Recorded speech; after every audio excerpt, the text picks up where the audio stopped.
नमस्कार दोस्तों, स्वागत है आपका एमसीक्यू आईक्यू में। मैं आपको आरआरबी एनटीपीसी एग्जाम के लिए 6000 क्वेश्चन करा रहा हूं और ये प्रीवियस ईयर क्वेश्चन है जो रेलवे के एग्जाम में आ चुके हैं। आज नया साल का दूसरा दिन है, 2025 लग चुका है। को नव वर्ष की हार्दिक शुभकामनाएं। 2 जनवरी 2025 है आज। मैं विश करता हूं कि आपका हर एग्जाम निकले इस साल और आपको एक अच्छी जॉब मिले जो आप चाहते हैं। तो चलिए शुरू करते हैं। ये 19 पार्ट है इस सीरीज का। इससे पहले मैं आरपीएफ एग्जाम के लिए और आरआरबी टेक्नीशियन के लिए 1000 क्वेश्चन करा चुका हूँ। देखिए, ये 1000 क्वेश्चन वो क्वेश्चन थे जो प्रीवियस ईयर क्वेश्चन थे और ये हर एग्जाम में, हर रेलवे के एग्जाम में रिपीट होते हैं। तो ये 1000 क्वेश्चन रेलवे के एनटीपीसी एग्जाम में भी आएंगे, आरआरबी ग्रुप डी में भी आएंगे और आरआरबी जेई में भी आएंगे। इसके साथ 2024 के करंट अफेयर पढ़ा रहा हूँ मैं आपको और उसको बहुत जल्द खत्म कर दूंगा। 2023 के करंट अफेयर में पढ़ा चुका हूँ। तो चलिए शुरू करते हैं। ये 19 पार्ट है। आज का फर्स्ट क्वेश्चन है, rickshaw come under which category. तो रिक्शा ये प्लांट है, ये रिक्शा है और रिक्शा जो है बायरोफाइटा के अंदर आता है। देखिए, प्लांट भी बहुत सारे पार्ट में डिफरेंशिएट हुए हैं, जैसे थाइलोफाइटा, फिर आता है बायरोफाइटा।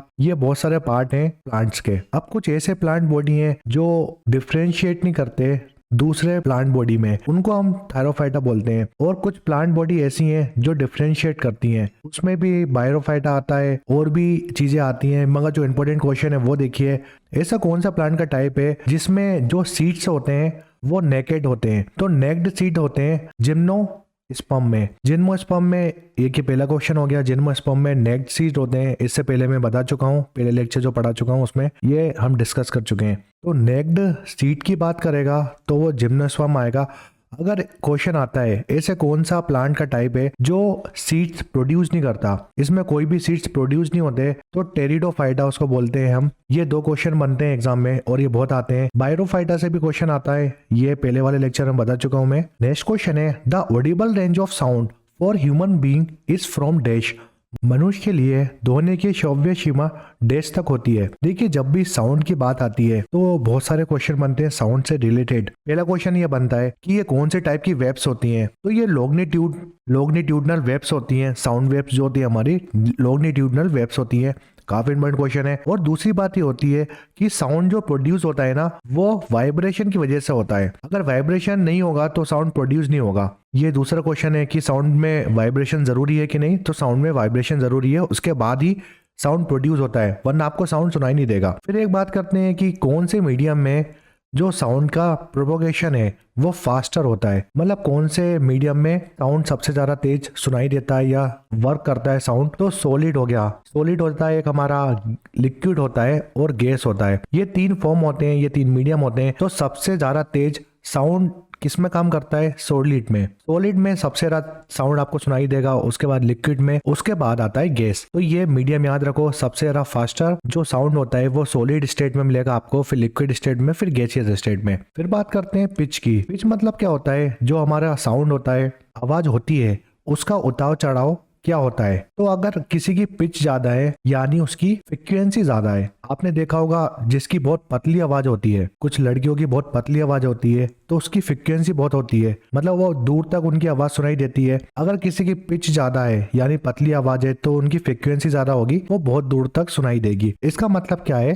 कि जो साउंड है ना वो उनकी आवाज में ज्यादा है। अगर किसी की पिच कम है तो फ्रीक्वेंसी भी कम होगी और साउंड भी कम होगा, यानी उसकी मोटी आवाज होगी। तो किसी की मोटी आवाज है तो उसकी फ्रीक्वेंसी कम होगी, उसको जो वो बोलेगा वो आपको कम सुनाई देगा और उसकी आवाज भी, साउंड जो होगा वो कम होगा। किसी की पतली आवाज होती है तो आपको कान में चुभने लगती है, यानी उसकी फ्रीक्वेंसी ज्यादा है और आवाज बहुत तेज है। फिर बात करते हैं लाउडनेस की। तो ये क्वेश्चन बनता है कि पिच ज्यादा होती है तो क्या ज्यादा होता है? फ्रीक्वेंसी कम होती है कि ज्यादा? तो फ्रीक्वेंसी ज्यादा होती है। लाउडनेस की बात करते हैं जिसको हम प्रबलता बोलते हैं। तो प्रबलता की बात करते हैं तो लाउडनेस मेजर कैसा होता है साउंड में? आपको कैसा पता चलेगा कि कितना लाउड है ये स्पीकर या और भी आवाज वगैरह है? तो जो लाउडनेस मेजर होता है साउंड में वो डेसिबल, डीबी से मेजर होता है। ये क्वेश्चन आता है कि साउंड की लाउडनेस हम कैसे मेजर करते हैं? तो डेसिबल से मेजर करते हैं। फिर आपने सुना होगा इको के बारे में। मान लो ये आप हो, आपने ये बोला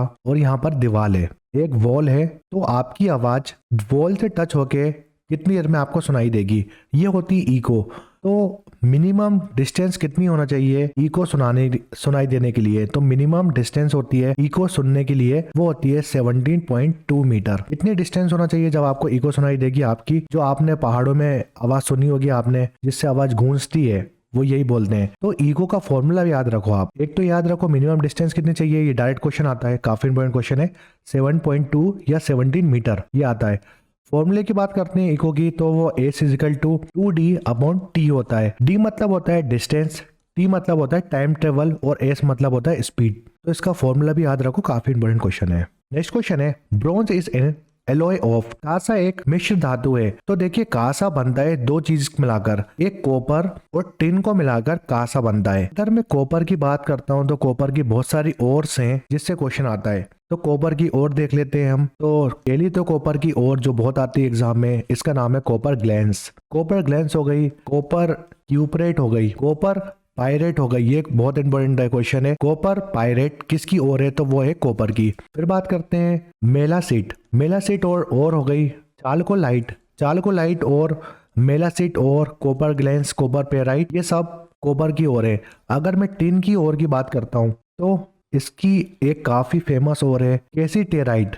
कैसीटेराइट जो ओर है वो टिन की है। कुछ एलॉय बताता हूँ मैं, धातु बताता हूँ कुछ, जैसे ब्रास। ब्रास दो चीजों से मिलकर बनता है, कॉपर से और जिंक से। कॉपर और टिन से बनता है ब्रॉन्ज, कॉपर और जिंक से ब्रास बनता है। फिर गन मेटल। गन मेटल होता है वो किससे मिलकर बनता है? कॉपर से प्लस जिंक भी ऐड होता है, और जिंक के साथ अगर आप टिन मिला दोगे तो ये बन जाएगा गन मेटल। फिर जर्मन सिल्वर भी बहुत आता है एग्जाम में। जर्मन सिल्वर किससे मिलकर बनता है? तो कॉपर प्लस जिंक और निकिल, इन तीन चीजों से मिलकर जर्मन सिल्वर बनता है। एक और याद रखो आप एलॉय, निकिल स्टील।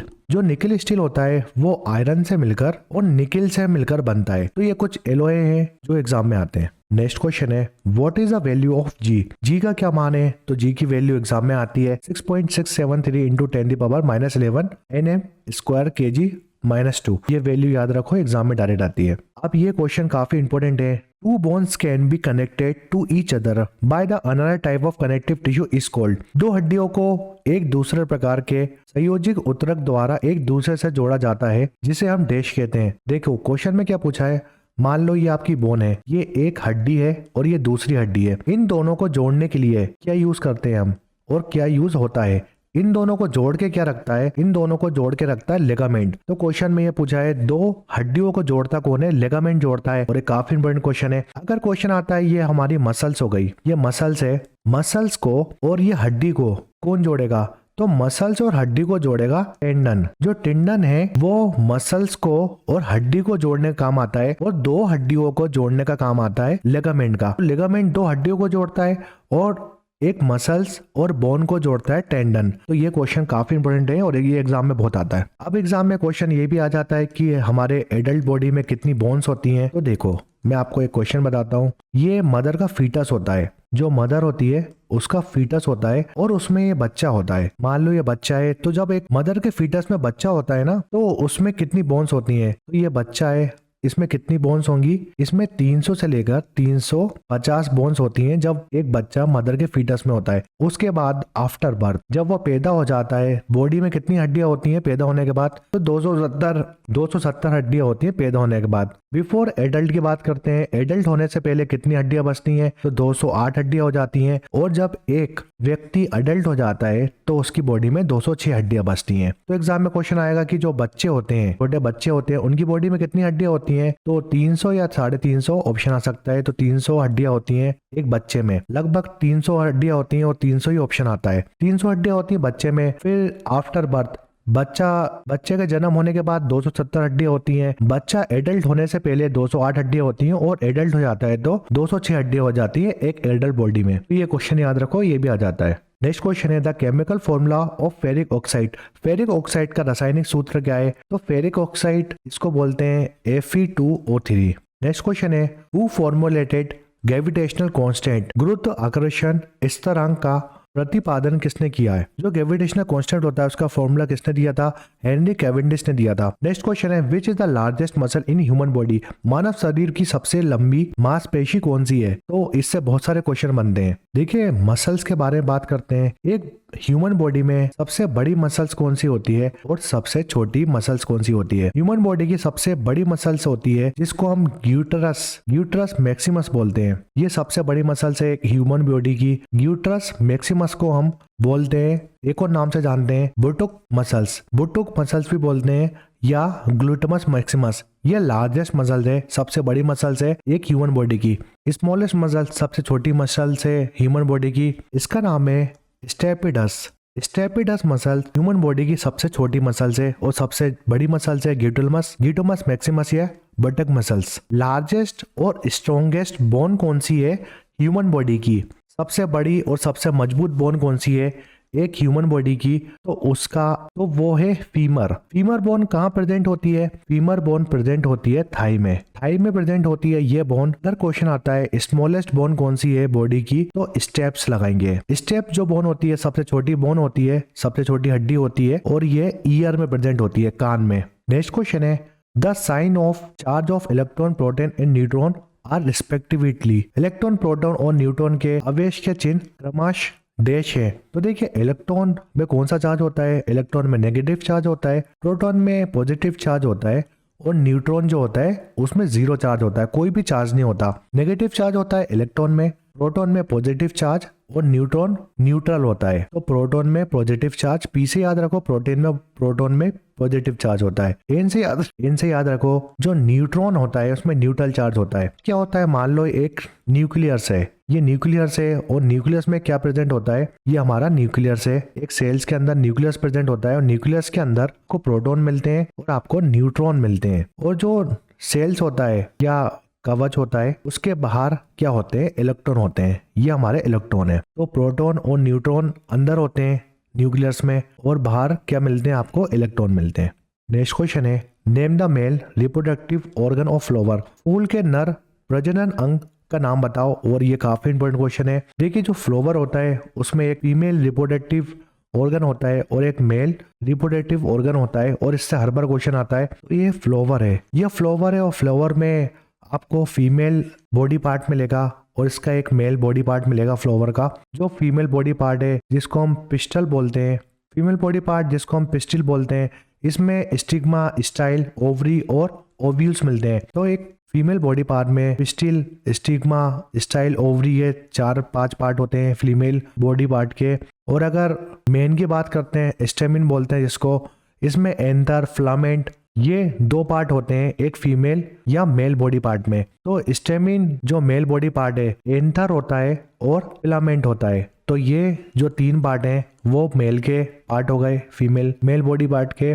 और pistil, stigma, style, ovary, ovules, ये सब जो पार्ट होते हैं वो फीमेल बॉडी के पार्ट होते हैं। ये काफी इंपॉर्टेंट क्वेश्चन है, इससे आता है डायरेक्ट एग्जाम में क्वेश्चन में पूछा था कि मेल रिप्रोडक्टिव पार्ट कौन सा है, तो स्टेमिन बोलते हैं उसको। 4 ऑप्शन में ये ऑप्शन था। उम्मीद करता हूँ कि आपको ये लेक्चर पसंद आया हो और अगर आपने अभी तक चैनल को सब्सक्राइब नहीं किया तो प्लीज सब्सक्राइब करें। आप हमारा टेलीग्राम चैनल ज्वाइन कर सकते हैं जिसमें आपको इसकी PDF मिल जाएगी। ये 19 पार्ट था, लगभग 200 से ज्यादा क्वेश्चन करा चुका हूँ और जो मैं एक्सप्लेनेशन करता हूँ वो काफी इंपॉर्टेंट है। अगर कोई ये 6000 क्वेश्चन पढ़ के जाता है और जो मैंने 1000 क्वेश्चन कराए हैं रेलवे एग्जाम के लिए, अगर ये दोनों सीरीज देख के जाते हो तो 100% मैं लिख के दे सकता हूँ, एक भी क्वेश्चन बाहर नहीं जाएगा इसमें।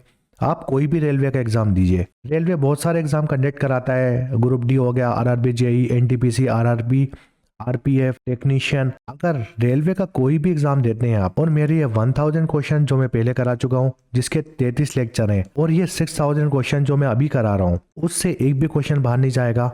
क्योंकि ये जो मैं आपको क्वेश्चन करा चुका हूँ 1000 क्वेश्चन और ये 6000 क्वेश्चन करा रहा हूँ, ये वही क्वेश्चन है जो बार बार रिपीट होते हैं रेलवे के एग्जाम में। लास्ट 13 साल के प्रीवियस ईयर क्वेश्चन है रेलवे के, तो इसमें से क्वेश्चन बाहर नहीं जाएगा क्योंकि रेलवे वही क्वेश्चन रिपीट करता है बार बार। अगर ये लेक्चर पसंद आया तो प्लीज कमेंट करें और कमेंट करके बताएं कि आपको लेक्चर कैसा लगा। उम्मीद करता हूँ ये साल आपके लिए बहुत ज्यादा अच्छा जाए और आपका हर एग्जाम निकले। तो वीडियो पसंद आया तो जरूर लाइक करेगा और चैनल को सब्सक्राइब करके जाएगा। Thanks for watching MCQ IQ।